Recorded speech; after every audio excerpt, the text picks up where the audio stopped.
नमस्कार दोस्तों, तो कैसे हैं आप सब। आज यह अध्ययन बिंदु का तीसरा वीडियो है जो चैप्टर 1 का पॉलिटी चैप्टर 1 का एक अंतिम वीडियो होगा आप लोगों के सामने।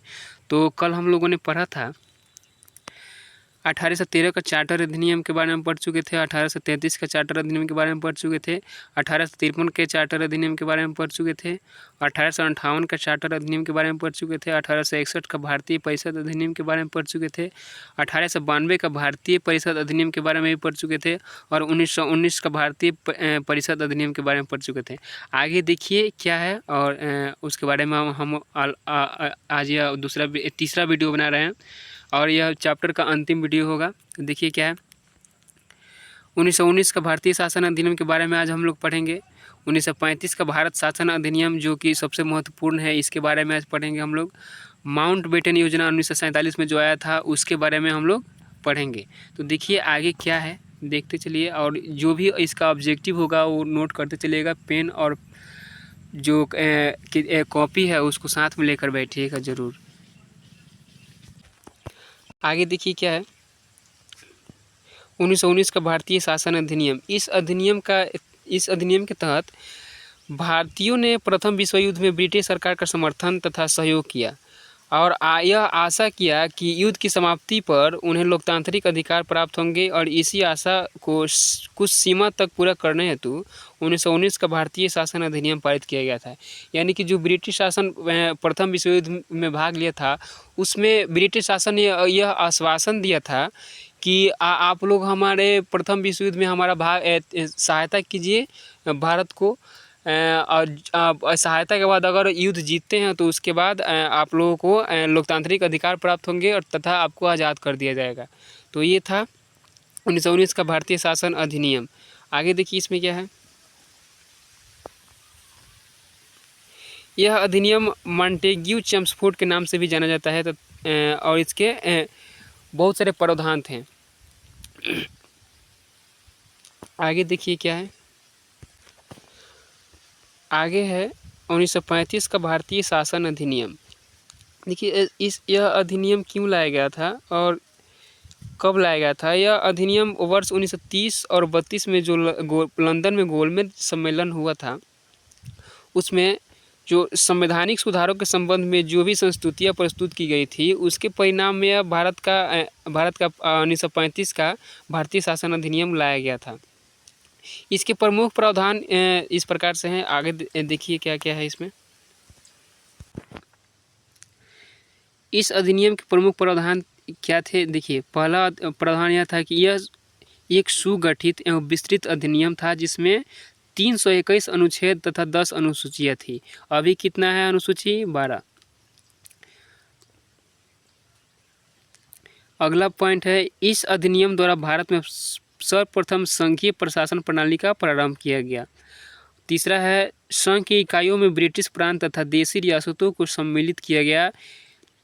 और चौथा है, इसके द्वारा शासकीय कार्यों को 3 सूची संघ सूची जिसमें 59 विषय था, प्रांतीय सूची जो 54 विषय था तथा समवर्ती सूची जो कि जिसमें 36 विषय था, उस तीनों सूचियों में इनको विभक्त किया गया था।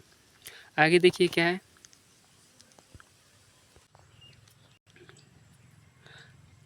आगे है, इस अधिनियम में संघीय विधानमंडल को संघ सूची तथा समवर्ती सूची से संबंध विषयों पर विधि निर्माण का अधिकार प्राप्त था। इसके अलावा आपातकाल यानी इमरजेंसी में भी इसको विधि निर्माण करने की शक्ति प्राप्त थी। 1935 का जो भारत शासन अधिनियम था यह भारतीय संविधान के लिए बहुत बड़ा योगदान दिया था।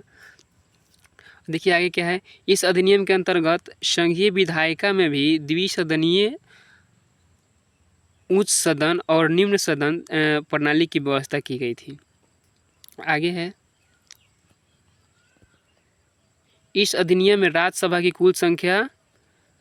कुल सदस्यों की संख्या 260 निर्धारित की गई, जिसमें से 156 सदस्य प्रांतों से तथा 104 सदस्यों को चयन देशी रियासतों से होना था। इस अधिनियम में संघीय सभा में कुल सदस्यों की संख्या 375 थी। इसमें 250 सदस्य प्रांतों से तथा 125 देशी रियासत से होते थे। आगे है, इस अधिनियम में संघीय सभा का कार्यकाल 5 वर्ष का था तथा इसमें पूर्व इसका विघटन किया जा सकता था, यानी कि कोई भी अगर गड़बड़ हो रहा है तो उसका अदला बदलाव भी किया जा सकता है। इस अधिनियम द्वारा प्रांतों में द्वैत शासन प्रणाली 1919 के भारत शासन अधिनियम द्वारा शुभारंभ हुआ था, जिसका द्वैत शासन प्रणाली के नाम से जाना जाता है, को समाप्त कर केंद्र में द्वैत शासन प्रणाली की व्यवस्था की गई। अगला पॉइंट है, संघीय विषयों को दो वर्गों में संरक्षित एवं हस्तांतरित में वर्गीकृत किया गया। संरक्षित विषयों में प्रतिरक्षा, वैदेशिक संबंध, चर्च से संबंधित विषय एवं जनजातियों आदि से संबंधित विषय शामिल थे। उपयुक्त विषयों को छोड़कर शेष सभी को हस्तांतरित विषय में भी शामिल किया गया था। आगे है, इस अधिनियम द्वारा प्रांतों को स्वायत्तता दी गई।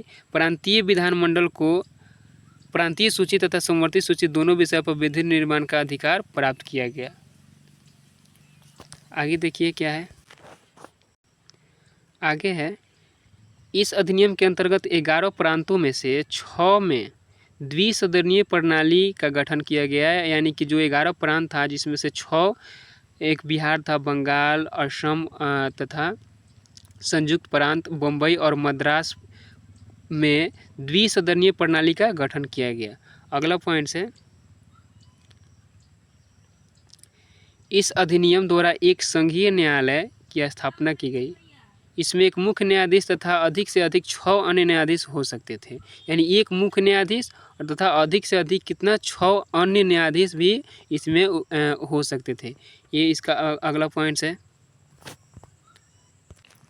अगला पॉइंट है, न्यायाधीशों की नियुक्ति इंग्लैंड के सम्राट द्वारा की जाती थी तथा इस न्यायालय को मौलिक, अपीलीय तथा परामर्शदात्री क्षेत्राधिकार प्राप्त था। अगला पॉइंट देखिए क्या है,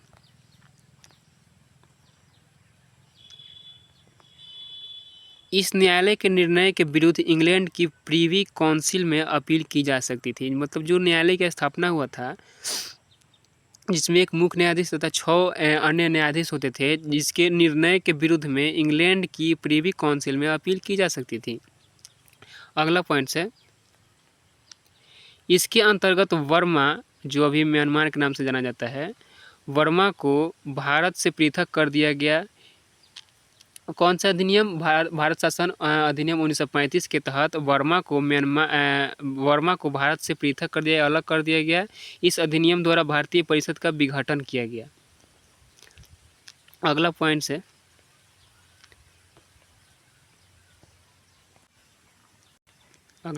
है, इस अधिनियम द्वारा संघीय रेलवे प्राधिकरण की स्थापना की गई। अधिनियम में महाधिवक्ता एवं वित्तीय परामर्शदाता की नियुक्ति का प्रावधान किया गया। अगला पॉइंट है, यह अधिनियम वर्ष 1937 में अस्तित्व में आया तथा वर्ष 1939 में प्रांतीय सरकारों के त्यागपत्र के साथ समाप्त हो गया। अगला पॉइंट इसमें क्या है, अब आएगा माउंटबेटन योजना, यानी कि माउंटबेटन प्लान, जो 1947 में आया था। आगे देखिए उसमें क्या क्या है। अगला पॉइंट्स है, माउंटबेटन योजना 1947 में जो आया था उसके तहत क्या क्या हुआ वो हम लोग देखेंगे।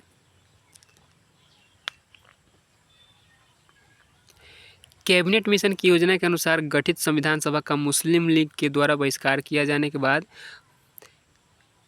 ब्रिटिश सरकार के सत्ता हस्तांतरण के कार्यक्रम में कठिनाई उत्पन्न होने लगी।